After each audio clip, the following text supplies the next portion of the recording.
Boa noite, amada igreja. É um prazer estar aqui mais uma vez, trazendo a palavra de Deus ao coração de cada um. E eu queria deixar 2 avisos. Primeiro, o pessoal da UPA, sexta-feira, às 8h30, ali no aplicativo Zoom. Nós vamos ter a nossa programação com louvores e meditação da palavra de Deus. E para a galera do MP também, sábado, às 8h30, nossa programação continua normal, ali no aplicativo Zoom também, que nós possamos nos reunir e ali estudar a palavra de Deus.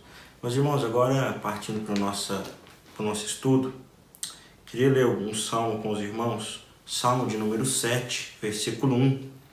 Salmo de número 7, versículo 1, será projetado aí na tela do seu celular, mas a palavra de Deus diz assim: Senhor, Deus meu, em ti me refúgio, salva-me de todos os que me perseguem e livra-me. Meus irmãos, esse salmo é muito lindo porque ele diz: Senhor, Deus meu, em ti me refugio. Esse é o momento a qual nós estamos nos refugiando em Deus. É o momento a qual nós estamos nos colocando diante de Deus, sabendo que esse problema não está nas nossas mãos, mas está na mão de Deus. Nós não podemos resolvê-lo, mas nós podemos confiar no Deus, nos refugiar no Deus, a qual nos livra e nos guarda. E é sobre também isso que eu quero tratar no estudo, sobre quando Cristo nos livra de todo o mal, sobre o nosso pecado e sobre o antigo homem a qual nós éramos, há uma nova vida, uma maravilhosa graça nos encontra, a qual nos transforma e nos motiva a alguns contrastes sobre essa nova vida a qual nós vivemos. Que nós possamos então ouvir esse cântico primeiro, meditar na letra dele, que é relacionada à nossa mensagem, e assim nós possamos junto estudar a palavra de Deus nesse estudo bíblico.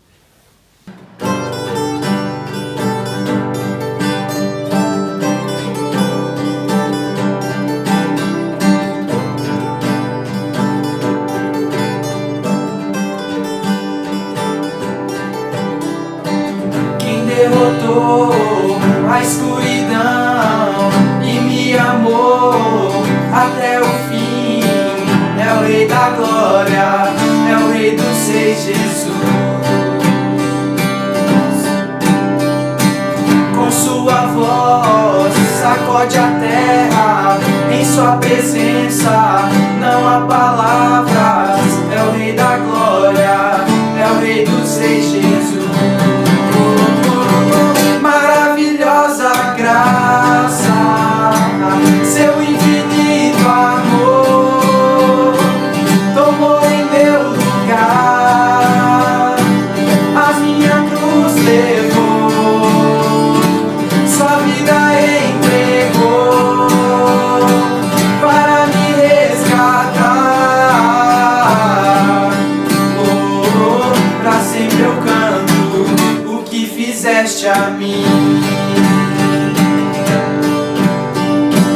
Quem traz a paz para os meus caos e faz do órfão um filho seu, é o Rei da Glória, é o Rei dos Reis, Jesus. Quem é o Rei sobre as nações? Sua justiça é como o sol, é o Rei da Glória, é o Rei dos Reis, Jesus. Maravilhosa graça, seu infinito amor tomou o meu lugar, a minha cruz levou, sua vida entregou para me resgatar. Pra sempre eu canto o que fizeste a mim.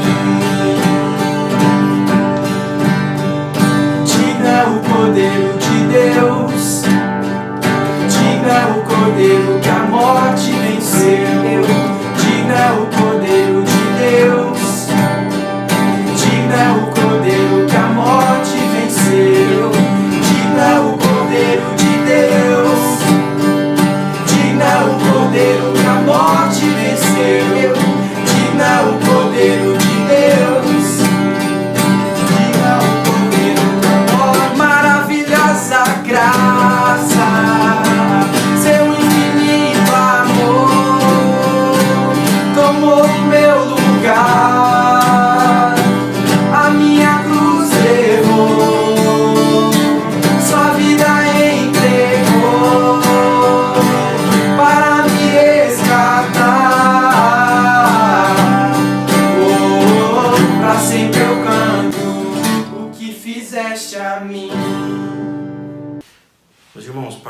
para a nossa meditação, convido os irmãos a abrir suas Bíblias em 2 Coríntios capítulo 4, do versículo 16 ao versículo 18. 2 Coríntios capítulo 4, do versículo 16 ao versículo 18. E a palavra de Deus nos diz assim: Por isso não desanimamos, pelo contrário, mesmo que o nosso homem exterior se corrompa, contudo o nosso homem interior se renova de dia em dia, porque a nossa leve e momentânea tribulação produz para nós eterno peso de glória, acima de toda comparação, não atentando nas coisas que se veem, mas nas que não se veem, porque as que se veem são temporais e as que não se veem são eternas. Vamos orar? Senhor Deus, fala aos nossos corações, que nós possamos entender aquilo que o Senhor tem para nos ensinar.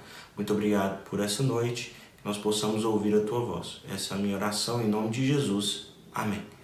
Meus irmãos, aqui Paulo prossegue com seu argumento, que ele começa no capítulo 4, lá no versículo 1, e vai discorrendo, afirma que não desanima, porque ele percebe a grandeza do seu ministério, não pelas suas próprias forças ou pelo seu mérito, mas pelo mérito da graça de Deus e do Evangelho, a qual é autêntico e verdadeiro e transformador de vidas. E ele então cada dia mais vem se motivando e vem entendendo o quanto ele precisa renovar suas forças e o quanto ele precisa lutar em prol do Evangelho de Deus, a qual a gente vê nos escritos diante das Sagradas Escrituras, a qual ele teve lutado e a qual ele persistiu até seu último fôlego de vida.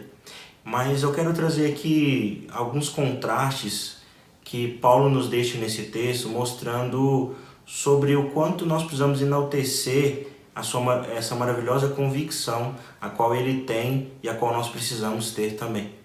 Sobre isso, as três convicções, três contrastes a qual Paulo tem, que nós precisamos enaltecer, precisamos entender diante desse maravilhoso Evangelho. Em primeiro lugar, Paulo deixa um contraste aqui muito interessante no versículo 16, que é sobre o corpo fraco, mas o espírito forte, o espírito renovado, o espírito novo. O que ele diz aqui para nós? Ele diz o seguinte: que o nosso homem interior se corrompa, contudo o nosso homem interior se renova dia em dia. O que ele está dizendo aqui sobre essa corrupção não é uma corrupção de pecado, simplesmente, mas o que ele quer dizer aqui é sobre a corrupção do nosso corpo, sobre a destruição, o desgaste do nosso corpo. Sabemos que cada dia que nós vivemos aqui na Terra é um dia mais próximo de encontrar com Cristo. A gente sabe que a nossa vida, os nossos dias aqui na Terra são contados, é sobre isso que ele está dizendo que há de chegar o nosso dia de se encontrar com Cristo, há de chegar os nossos dias de ter doenças, ter dificuldades, ter enfermidades, a qual nós vemos diante do povo de Deus, aos que não creem em Deus também, diversas vezes pessoas nos hospitais sofrendo e com doença. Ele diz aqui sobre isso, sobre o problema e sobre as doenças a qual há de chegar, sobre a brevidade da nossa vida, sobre os cabelos brancos, a qual o comentarista a qual eu estudei diz também. E é sobre isso que eu quero tratar com os irmãos. O nosso corpo é um corpo fardado ao fim, fardado à destruição. Mas ele deixa algo aqui muito interessante, a qual nos alegra, a qual nos dá ânimo para poder continuar nesse caminho, a qual é levar o Evangelho de Jesus, que não é um trabalho somente de pastores e evangelistas, mas é de todos nós que aceitamos Jesus Cristo como nosso Salvador. E algo que ele deixa aqui para nós, que por mais que o nosso corpo é fraco, por mais que o fim dele chegue, por mais que as doenças venham bater as nossas portas, nós precisamos entender que por mais que tudo isso aconteça, Deus é aquele que renova o nosso espírito de dia em dia. Jesus é aquele que cuida de nós de dia em dia. E é sobre isso que ele quer dizer aqui. Por mais que tudo venha estar fardado ao fim, nesse mundo a gente não pode desanimar e entregar as pontas. Por mais que nós sabemos que o nosso fim é com Jesus Cristo, nós não podemos abandonar todas as coisas e entregar as pontas. Nós precisamos continuar firme, porque o nosso espírito é aquele que deve conduzir a nossa vida. Não o nosso corpo, não as nossas vontades da carne, mas simplesmente aquilo que Deus coloca no nosso coração de dia em dia, nos renovando no seu Espírito, nos renovando na sua graça e nos renovando principalmente no seu Evangelho, que é a Sagrada Escritura. É sobre isso que Paulo deixa no seu primeiro ponto, e partindo para o nosso segundo ponto que eu quero tratar, é algo muito importante também que ele coloca para nós, sobre o presente doloroso e o futuro glorioso, o futuro vitorioso. Ele coloca aqui sobre porque a nossa leve e momentânea tribulação produz para nós eterno peso de glória. Justamente que ele quer tratar aqui isso. Nós hoje passamos por momentos de tribulações, momentos de lutas e momentos de sofrimento. O mundo tem clamado, o mundo tem sofrido. Eu até vi um vídeo do pastor Augusto Nicodemos, a qual ele coloca que na sociedade, a partir daquele momento onde eles fecharam tudo, eles não estão podendo nem mais ir à igreja, poder gravar as mensagens para o povo de Deus, para poder alimentá-los, onde eles têm sofrido com isso, o povo tem sofrido, tem sentido a necessidade do evangelho lá, de ouvir a palavra, né, do seu pastor, de ser pastoreado. E é isso que eu quero tratar agora nesse ponto. Você tem tribulações diante do seu relacionamento, diante a sua vida, diante os seus filhos, diante os seus pais, diante de algum momento se você tem tribulação. Ou às vezes até mesmo no seu trabalho, ou em diversos lugares, diversos momentos da sua vida, você há de viver ou há de ter tribulações. Mas o que o apóstolo Paulo diz aqui na sua carta e deixa para nós para a gente entender que por mais que a gente passe por essas tribulações, por mais que a gente seja confrontado por autoridades ou por notícia a qual a gente não quer aceitar ou qual a gente não quer viver, a gente precisa entender que tudo isso, todos esses problemas, todas essas tribulações que nós vivemos, é para poder nos deixar mais fortes, nos deixar perto de um futuro mais glorioso. James, um grande escritor, ele diz o seguinte, que as aflições são as percussores para a glória. As aflições são as percussoras para a glória. Nós precisamos entender que tudo isso que nós passamos é para a glória de Deus. Paulo sofreu inúmeras vezes tribulações. Paulo chegou a ser preso, Paulo chegou a ser apedrejado, Paulo chegou a ser açoitado por várias pessoas. Mas tudo isso não desmotivou o seu coração para ele que se mantesse firme no seu propósito. Todos nós temos propósitos traçados e creio que a maioria, e principalmente deve ser todos os nossos propósitos traçados de acordo com a vontade de Deus. Paulo tinha um propósito traçado com a vontade de Deus, que era levar o evangelho de Deus, pregar às outras pessoas. E Paulo cumpriu, mesmo com suas tribulações, mesmo com suas perseguições, mesmo com tudo aquilo que ele vivia. Nós hoje vivemos um momento a qual às vezes estamos até cansados de ouvir ou de falar, que é esse isolamento, que é esse vírus a qual nós lutamos. Mas que tudo isso sirva para que nós possamos viver e vencer essa tribulação. Para que essa tribulação seja para que nós possamos nos amoldar e nos aproximar cada dia mais de Deus. E assim nós possamos passar por tudo isso. Mas em terceiro lugar, o que eu quero deixar para os irmãos é que as coisas presentes são passageiras, mas as coisas a qual nós não vemos, as coisas prometidas por Deus, são as que são eternas. Versículo 18: não atentando nós nas coisas que se veem, mas nas coisas que não se veem, porque as que se veem são temporais e as que não se veem são eternas. Meus irmãos, nós vivemos onde as coisas que nós damos valor são temporais. Nós damos valores a um celular, nós damos valores a um carro, nós damos valores a uma casa, nós damos valores a muitas coisas. Coisas que são temporais, coisas que são passageiras, coisas que nós vivemos nesse presente agora, mas não são para o futuro. Alguns ditados, o que a gente escuta muito é que o que adianta guardar se no caixão a gente não pode levar nada. O que eu quero tratar sobre essa ilustração, sobre esse dizer a qual a gente escuta várias vezes, é mostrando sobre o que é essencial para nós nessa vida. O que a gente pode viver agora que nós podemos carregar para o nosso futuro, para a nossa eternidade. Meus irmãos, o que o mundo nos dá, o que o mundo nos oferece, nunca poderemos levar para a eternidade. Mas o que Cristo nos dá, o que Cristo nos oferece, é simplesmente aquilo que nós vamos levar para a vida eterna. Cristo nos oferece ensinos maravilhosos nas suas Sagradas Escrituras. Cristo nos oferece a maravilhosa graça a qual Ele nos encontrou, mesmo em pecado, para nos salvar e nos perdoar de nossos pecados. O que nós levamos para a eternidade é a nossa vida. O mundo não pode nos oferecer isso. O mundo não pode nos dar isso. Mas Cristo, através da sua morte, pode e há de fazer isso. Meus irmãos, é sobre isso que eu queria tratar, sobre esses contrastes a qual Paulo deixa para cada um de nós. O nosso corpo é fraco, mas o nosso espírito é forte. O nosso espírito vive eternamente. O nosso presente é doloroso. O que nós passamos é doloroso. Mas o futuro com Cristo, o futuro na glória de Deus, é gloriosa, é vitoriosa e há de valer muito a pena tudo isso que nós passamos.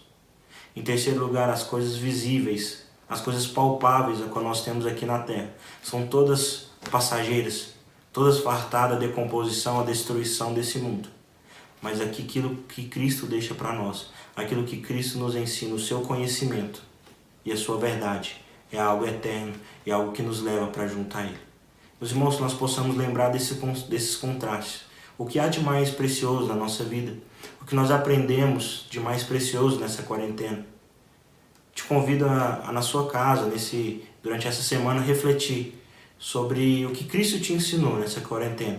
O que você pôde aprender nesse momento de isolamento social, nesse momento de distanciamento dos nossos irmãos e dos cultos. O que você pode aprender, quais são as suas reflexões dentro dessa quarentena. Amém? Que Deus possa falar assim no seu coração e que através do Espírito forte, a qual Ele há de nos dar, há de nos renovar todos os dias, nós possamos aprender e entender como vencer tudo isso e assim se aproximar mais cada dia dEle. Vamos orar? Senhor Deus, muito obrigado por esse momento, a qual nós oramos, lemos e estudamos a Tua Palavra. Pai de amor, te peço que possamos aprender com o que Paulo nos deixa aqui, sobre o seu desejo, sobre a sua força, ó Pai, em continuar naquilo que o Senhor colocou para ele. Todos os dias temos tribulações e temos problemas a qual nos dá vontade de desanimar de tudo. Mas sabemos que o Senhor nos dá força, o Senhor é aquele que nos motiva e o Senhor é aquele que nos deixa permitir a viver e vencer tudo isso.